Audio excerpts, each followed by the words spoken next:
What's up, everybody? John Eric Poli here with My MMA News, and today's guest is coming off his first career UFC win, getting the win in his debut. Really busy fighter, this guy. He accepted the fight, his first UFC fight, just 2 weeks after his LFA fight. Pleased today to be joined by Trey Waters. Trey, thanks for doing this, man. I know you're a real busy guy with all the fights going on here. I really appreciate you making the time for this interview. Thanks for being here, man. No, of course, man. I appreciate you for having me. Yeah, man, no problem at all. Let's get into everything right here. I just said it there in the intro. This fight for you happened 2 weeks after your LFA fight. Normally when I'm asking a fighter, tell me the decision why you take a short notice fight, they list their obvious list of reasons. But for you, man, I mean, I give you a real lot of credit because that's something to take a fight 2 weeks after you just had another fight. That's a lot of fights in a short period of time. Just talk about that decision and why you wanted to do that. Well, honestly, it was an opportunity that you don't say no. When the UFC calls, you don't say no, and that's an opportunity that I've wanted for such a long time. It's been a goal of mine to be a UFC fighter for about 10 years now, maybe even a little longer. And so having that opportunity, that was something that was a dream come true. There's no way you say no to it.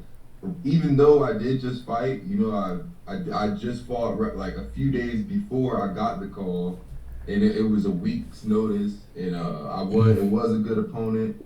It was a sketchy situation, but that's what I've trained my whole career to do, is to take opportunities like that and be ready for these type of situations. And speaking of opportunities, obviously the UFC opportunities got to be number one on the list, but you also were coming off another huge opportunity because you fought for the LFA welterweight title. You were able to get that win. That was the fight, obviously, 2 weeks before the UFC fight. I want to just ask you briefly about that one because LFA, fantastic promotion, feeder system into the UFC. So obviously, when you're taking this fight, it's like you're coming off a regional scene. Not like there's anything, bad about a regional scene, but to get a win in a promotion like LFA is a big one there. Just talk about that fight and what that did for your confidence coming into the UFC that you were able to capture that title there. Yeah, man, LFA is that promotion there is it's murder's row. It's very similar to the UFC as far as competition wise. A lot of guys sleep on it, but there's some savages there. Every guy that I fought for LFA was a freaking beast. Ben Bennett, Jalen Fuller, these guys, they're very good. Jalen Fuller, the fight that I had right before I got into the UFC, my UFC debut rather, it was a very tough fight. Actually, my face was beat up. I was hit a lot. I was wobbled. Jalen tested me. He gave me a lot of problems. And that was right before I fought Josh. And I feel like Jalen may have even been a harder fight than Josh. He most definitely was. He gave me a lot more trouble, for sure, I would say. And LFA, the competition there is second to none, for sure.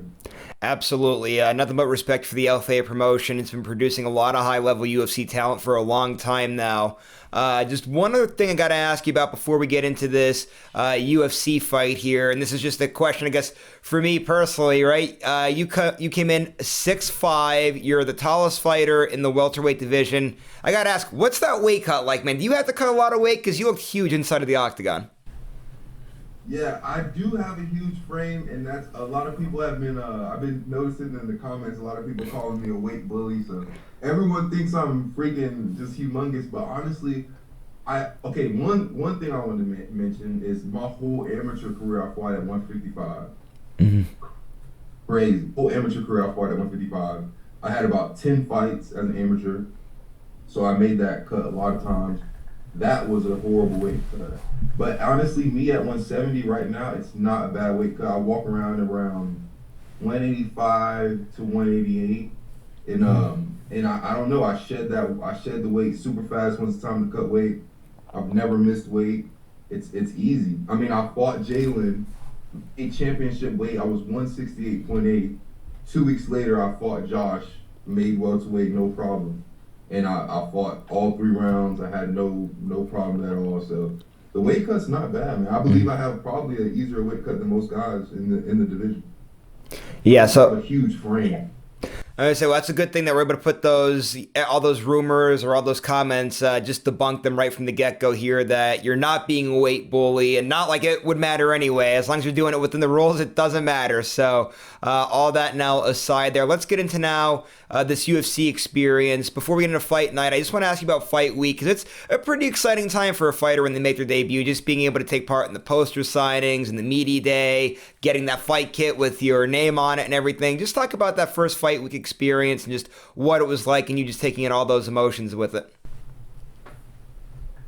It was so surreal, and felt as imparted course. It felt like any other fight week in a way, because everything, I don't know, everything just felt so natural. Mm-hmm. But at the same time, it is extremely surreal. Like you said, signing the posters, doing certain things that you've seen for so long that you visualize yourself doing. It was extremely surreal, and it was hard to like enjoy it all, because I did have Josh to focus on. I had a fight that was ultimately the most important thing that was occupying my mind. So it is hard to enjoy all those things during fight week, but it was beautiful. It was an awesome experience. Mm-hmm. And the first time anybody does anything, there always are a lot of nerves. And I know a lot of fighters have nerves no matter what stage of their career they're in. Just wondering with you, do you have any nerves throughout the course of the first fight week experience there? Or for the most part, were you pretty calm, cool, collected? Well, I mean, no nerves outside of the usual. It's always anxiousness. There's always emotions. You know, it's a very crazy thing. You know, the sport. It's a very it's a dangerous situation that you're putting yourself into. So you feel those emotions always. But this wasn't nothing different than the usual. You know. All right, let's get in this action now here a little bit from the fight here. Start with the opening round here, and this was kind of really the theme throughout the course of the fight. Your jab was on point the whole entire fight, really dictated everything with that. Was that part of the game plan, or is that just kind of how you normally like to go out there and you like to fight by using that length and establishing that early on? A little bit of both. I mean, it's very natural to what I do all the time. It's my game in general. I like to build my game around my jab. That's one of my most effective weapons that I do have and use. And the game plan itself, I did have to use the jab in this fight for sure. It was a thing that we focused on to do for sure. And I guess the other thing, to ask along those lines, I know we talked before about you being 6'5" and having the big frame and everything. I always say, like, if I had to build, like, the ideal, perfect fighter, I would always pick people that are built, like, taller and longer, like your John Joneses and Adesanyas and Anderson Silvas of the world there.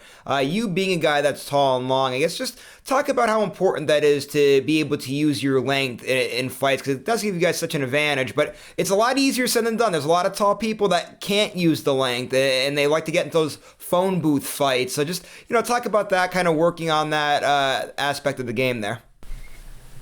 Right. It's definitely important to use what God has given me as far as, like, attributes and my range, me being long. I agree with you as far as, like, I believe it's the best frame to have for the sport, and I believe that I do use it well. It's important to fight long. Actually, I spoke to Dana after the fight, and he mentioned how that I am long and I do use it very well, and I'm good at fighting long. So that was a great thing to hear from the president, and I do make an effort to use my length as much as to the best of my ability.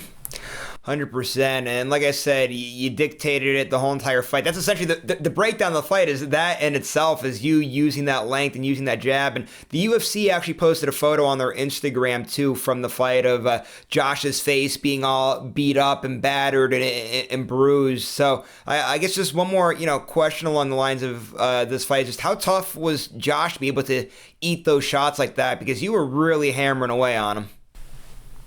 He is extremely tough.